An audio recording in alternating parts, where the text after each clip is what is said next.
नमस्कार, झारखंड समाचार में आप सबका का स्वागत है। आइए जानते हैं सुबह से लेकर शाम तक की तमाम बड़ी खबरों को। इससे पहले चैनल को सब्सक्राइब नहीं किया है तो प्लीज चैनल को सब्सक्राइब कर बेल आइकन को प्रेस कर दीजिए ताकि खबरों का अपडेट आपको मिलता रहे। जैक बोर्ड के 10वीं 12वीं की प्रैक्टिकल परीक्षा आज से शुरू, आंतरिक मूल्यांकन भी होगा शुरू।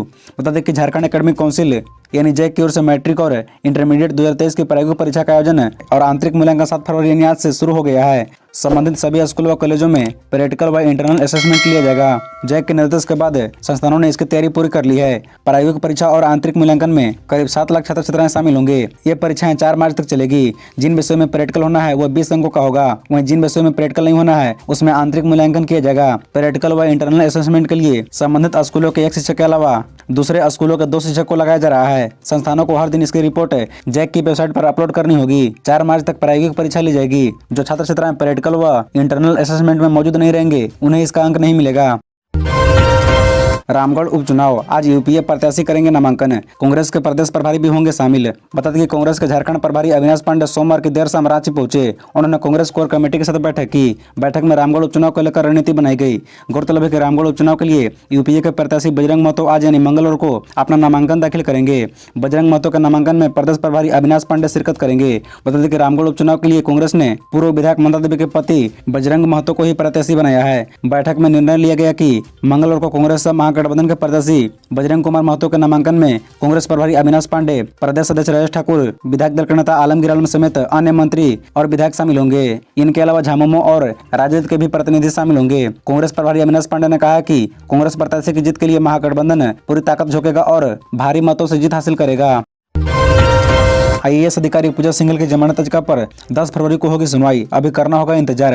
बता दें कि आईएएस अधिकारी पूजा सिंघल की जमानत के लिए अभी और इंतजार करना होगा। सोमवार को सुप्रीम कोर्ट में जमानत याचिका पर सुनवाई के दौरान ईडी ने समय मांगा। ईडी की ओर से कहा गया कि पूजा सिंघल की ओर से पेश किए गए कुछ दस्तावेजों को सत्यापन करना चाहता है, इसके लिए समय चाहिए। इस आग्रह को स्वीकार करते हुए अदालत ने 10 फरवरी को सुनवाई की तिथि निर्धारित की है। पूजा सिंघल पर मनी लॉन्ड्रिंग के आरोप में ईडी ने मामला दर्ज किया है और आरोप पत्र भी दायर कर दिया है। पूजा सिंघल मामले में जमानत के लिए ईडी कोर्ट में याचिका दायर की थी। याचिका में पूजा सिंघल ने कहा था कि जांच में उन्होंने सहयोग किया है, भविष्य में भी सहयोग करेगी, लेकिन ईडी कोर्ट ने जमानत याचिका खारिज कर दी। इसके बाद हाईकोर्ट ने भी जमानत देने से इनकार कर दिया था।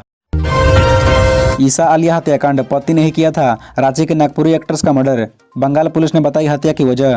बता दें कि पश्चिम बंगाल पुलिस ने रांची की रहने वाली नागपुरी एक्ट्रेस ईसा आलिया उर्फ रिया कुमारी की हत्या उसके पति ने ही की थी। पुलिस ने बताया कि हॉलीवुड की फिल्म और वीडियो एल्बम में काम करने वाली ईसा के पति प्रकाश कुमार ने ही गोली मारकर उसकी हत्या की थी। हावड़ा की ग्रामीण एसपी ने बताया कि प्रकाश को अपनी पत्नी ईसा आलिया उर्फ रिया कुमारी के चरित्र पर शक था। इसके लिए उसने हत्या करने के लिए शॉपिंग का बहाना बनाया और उसे लेकर कोलकाता गया। ईसा की हत्या की साजिश रचने के बाद उसे शॉपिंग कराने के लिए कोलकाता रवाना हुआ। कोलकाता पहुंचने से पहले ही ग्रामीण हावड़ा के बगनान थाना अंतर्गत महेश रेखा ब्रिज के पास उसने 1 शूटर पिस्तौल से रिया को गोली मार दी। सोमवार को ग्रामीण हावड़ा के पुलिस अधीक्षक स्वाति भंगलिया ने एक संवाददाता सम्मेलन कर इन बातों की जानकारी दी। आपको बता दें कि खरीदारी करने के लिए रिया दिल्ली जाना चाहती थी, लेकिन प्रकाश ने उसे कोलकाता में खरीदारी करने के लिए कहा। आज विधायक राजेश कश्यप से पूछताछ करेगी ईडी। कैश कांड मामले में समन मिलने के बाद ईडी के हिंदू क्षेत्रीय कार्यालय पहुंचे, लंबी पूछताछ की उम्मीद। बता दें कि विधायक के खरीद फरोख्त मामले में सोमवार को कांग्रेस के निलंबित विधायक डॉक्टर इरफान अंसारी से ईडी ने पूछताछ की, जिसके बाद आज विधायक राजेश कश्यप से पूछताछ की जाएगी। इस मामले में ईडी की ओर से समन भेजे जाने के बाद आज राजेश कश्यप ईडी कार्यालय पहुंचे हैं। तय समय पर वह ईडी कार्यालय पहुंचे। मौके पर उन्होंने बहुत ज्यादा कुछ नहीं कहा। उन्होंने इतना कहा कि वे ईडी के तमाम सवालों का जवाब देंगे, उनका पूरा सहयोग रहेगा, जो सच्चाई है उससे ईडी को अवगत कराया जाएगा। खिजरी विधायक ईडी की ओर से दूसरी बार समन भेजे जाने के बाद हाजिर हुए हैं। इससे पहले उन्हें जनवरी में हाजिर होना था, पर स्वास्थ्य कारणों का हवाला देकर उन्होंने 2 हफ्ते का समय मांगा था।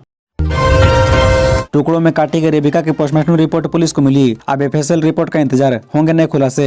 देखिए झारखंड में चर्चित रेबिका हत्याकांड मामले में बड़ा खुलासा हो सकता है। साहिबगंज जिले के बोरियो प्रखंड में हुई इस जघन्य हत्याकांड मामले में नए खुलासे हो सकते हैं। जानकारी मिली है कि डॉक्टरों ने रेबिका का पोस्टमार्टम रिपोर्ट पुलिस को सौंप दी है। दुमका स्थित फूलो जानू मेडिकल कॉलेज एवं अस्पताल में 100 को पोस्टमार्टम किया गया था। बोरियो थाना पुलिस ने रेबिका के 18 टुकड़े पोस्टमार्टम के लिए भेजे थे। रिपोर्ट बोरियो पुलिस को सौंप दी गई है। पुलिस अधीक्षक अनुरंजन किस्पोटा ने भी इस बात की पुष्टि की है। गौरतलब है कि आदिम पहाड़ी जनजाति समुदाय से आने वाले रेबिका पहाड़ी की हत्या 16 दिसंबर की रात को कर दी गई थी। 17 दिसंबर की शाम को हत्याकांड का खुलासा उस वक्त हुआ जब बोरियो 47 स्थित मोमिन टोला में निर्माणाधीन आंगनबाड़ी केंद्र के पास उसके पैर के टुकड़े मिले थे। पुलिस ने मामले में रेबिका का पति दिलदार अंसारी सहित 10 लोगों को रेबिका की हत्या की साजिश रचने और सबूत मिटाने के आरोप में गिरफ्तार कर जेल भेज दिया है।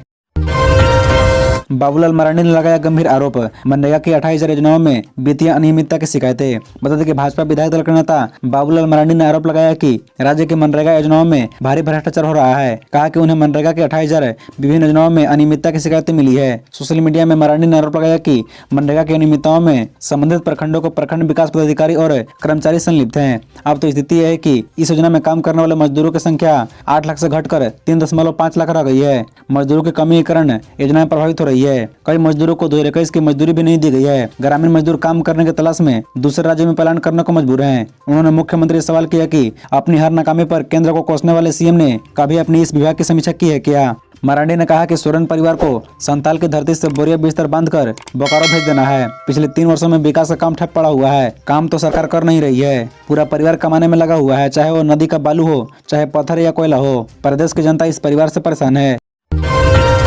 विधायक का स्कांड, ईडी ने इरफान अंसारी से पूछा कहां से आए 48 लाख। सरकार गिराने की साजिश के आरोपों में क्या बोले। मतलब झारखंड में सरकार गिराने की साजिश से जुड़े कोलकाता का स्कांड में सोमवार को ईडी ने कांग्रेस के निलंबित विधायक इरफान अंसारी से 9 घंटे पूछताछ की। इस दौरान ईडी ने उनके और उनके साथ रहे 2 अन्य विधायकों से जब्त 48 लाख रुपए के बारे में पूछताछ की और उसके स्रोतों के बारे में सवाल दागा। इस पूछताछ के लिए इरफान अंसारी दिन के करीब 11 बजे ईडी दफ्तर पहुंच गए थे। बरामद 48 लाख के स्रोतों के बारे में पूछताछ की। इस दौरान इरफान ने बताया कि 16 लाख उनके थे, बाकी 16 लाख अन्य विधायकों के थे।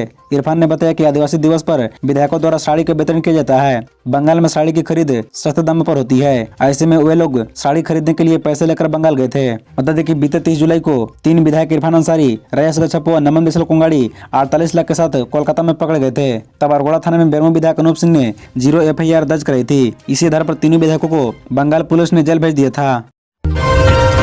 केंद्रीय ग्रामीण विकास मंत्री गिरिराज सिंह से मिले मुख्यमंत्री हेमंत सोरेन। 15वें वित्त का बकाया पैसा मांगा। कहा राज्य के 8 लाख गरीबों को पीएम आवास करे आवंटित।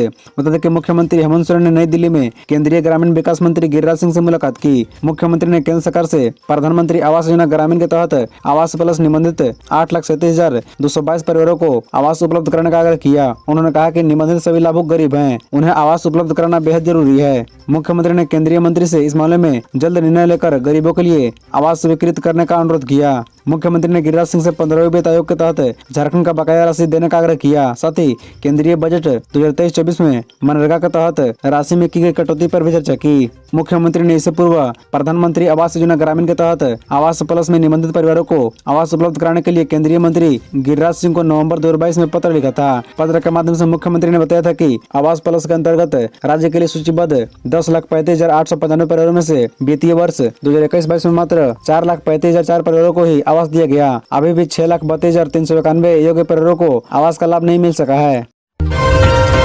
झारखंड में 7,000 अनुबंध स्वास्थ्य कर्मी आंदोलन पर, इनमें से 21 आमरण अनशन पर। न कोई देखने वाला न सुनने वाला। बता दें कि अस्थायीकरण और वेतन वृद्धि के मांग के साथ झारखंड के करीब 7,000 अनुबंध स्वास्थ्य कर्मी 21 दिनों से आंदोलनरत है। इनमें से 21 लोग 14 दिनों से राजभवन के सामने आमरण अनशन पर बैठे हैं। इनमें से हर दिन किसी न किसी की तबीयत बिगड़ रही है, लेकिन उन्हें पूछने देखने वाला कोई नहीं है। सरकार का भी कोई बड़ा अधिकारी अब तक यहाँ नहीं पहुंचा है। अनशन का नेतृत्व कर रहे झारखंड अनुबंध पारा चिकित्सा कर्मी संघ के अध्यक्ष विनय कुमार सिंह कहते हैं कि अनशनियों की हालत दिन ब दिन बदतर होती जा रही है, लेकिन सरकार का कोई अनुमैदा हमसे बात नहीं कर रहा है। स्वास्थ्य मंत्री बन्ना गुप्ता भी हमारी सुध नहीं ले रहे हैं। ऐसे में कोई अप्रिय घटना होती है तो सीधे तौर पर सरकार जिम्मेदार होगी। आंदोलन में शामिल देवघर की शिवरानी कुमारी की हालत बेहद खराब हो गई थी। गंभीर हालत में उन्हें एयरलिफ्ट कर दिल्ली स्थित एम्स में भर्ती कराया गया है, जहाँ वे जिंदगी और मौत के बीच जूझ रही है। उनके फेफड़ों और लीवर में संक्रमण काफी बढ़ गया है। झारखंड कृषि उत्पादन विधेयक 2022 का होने लगा विरोध। कल राज्य भर बंद रहेगा खाद्यान्न कारोबार। बता दें कि झारखंड राज्य कृषि उत्पादन एवं पशुधन विपणन विधेयक 2022 के तहत 2% शुल्क लगाने का निर्णय के विरोध में राज्य भर के खाद्यान्न कारोबारी व राइस व फ्लोर मिलर्स 8 फरवरी को कारोबार बंद रखेंगे। अपने घर व प्रतिष्ठान पर काला झंडा लगाकर कारोबारियों ने विरोध के संकेत भी दिए हैं। ये जानकारी सोमवार को Jharkhand chamber of commerce and industries के पदाधिकारियों ने प्रेस वार्ता में दी। उन्होंने इस शुल्क को सभी वर्गों के लिए काला कानून करार दिया है। इस मुद्दे पर 8 जनवरी को ही झारखंड चैम्बर भवन में खाद्यान्न कारोबारियों की बैठक होगी। झारखंड चैम्बर के महासचिव डॉक्टर रामदीन ने कहा कि केंद्र का बहाना बनाकर राज्य सरकार झारखंड में फिर से कृषि बाजार शुल्क लगाने की तैयारी कर रही है। झारखंड चैम्बर इसका विरोध कर रहा है। उन्होंने बताया कि वर्ष 2015 में जब कृषि बाजार शुल्क हटाया गया तो 73 से ज्यादा राइस मिल खुली, जिससे खाद्यान्न के मामले में हम पड़ोसी राज्यों से मुकाबला करने की स्थिति में आ गए। अब जब फिर से शुल्क का अधिभार बढ़ेगा तो किसानों, खाद्यान्न कारोबारियों के साथ ही ट्रेडर्स व उपभोक्ताओं को महंगाई की मार झेलनी होगी। रामगढ़ उपचुनाव, मां छिन्नमस्तिका मंदिर पहुंचे कांग्रेसी नेता, नामांकन से पहले लिया आशीर्वाद। बता दें कि झारखंड में रामगढ़ उपचुनाव के लिए आज यूपीए प्रत्याशी बजरंग महतो ने नामांकन दाखिल किया। इससे पहले कांग्रेसी नेताओं ने रामगढ़ स्थित मां छिन्नमस्तिका मंदिर में हाजिरी लगाई, दर्शन पूजन किया। रामगढ़ उपचुनाव के लिए कांग्रेस प्रत्याशी के नामांकन से पहले प्रदेश अध्यक्ष राजेश ठाकुर, प्रदेश प्रभारी अविनाश पांडे, पूर्व केंद्रीय मंत्री सुबोधकांत सहाय, स्वास्थ्य मंत्री बन्ना गुप्ता और महागामा विधायक दीपिका पांडे सिंह ने छिन्नमस्तिका मंदिर में पूजा अर्चना की। बजरंग महतो भी अपने कार्यकर्ताओं के साथ पूजा में शामिल हुए। मंदिर परिसर में मीडिया कर्मियों से सवाल का जवाब देते हुए प्रदेश अध्यक्ष राजेश ठाकुर ने कहा कि हर बड़ा काम करने से पहले हम मां छिन्नमस्तिका का आशीर्वाद लेते हैं। आज हम रामगढ़ उपचुनाव के लिए बजरंग महतो का नामांकन दाखिल करने जा रहे हैं। हम चाहते हैं कि हमें उपचुनाव में जीत के लिए मां का आशीर्वाद मिले। उन्होंने कहा कि इस खास मौके के लिए सभी शीर्ष नेता यहां दर्शन करने के लिए आए हैं। राजेश ठाकुर ने कहा कि रामगढ़ में उपचुनाव होना है, हम यहाँ मां और जनता का आशीर्वाद चाहते हैं ताकि हमें सेवा का मौका मिले। खबरों से जुड़े रहने के लिए चैनल को सब्सक्राइब, वीडियो को लाइक एवं एक दूसरे से शेयर जरूर करें। धन्यवाद।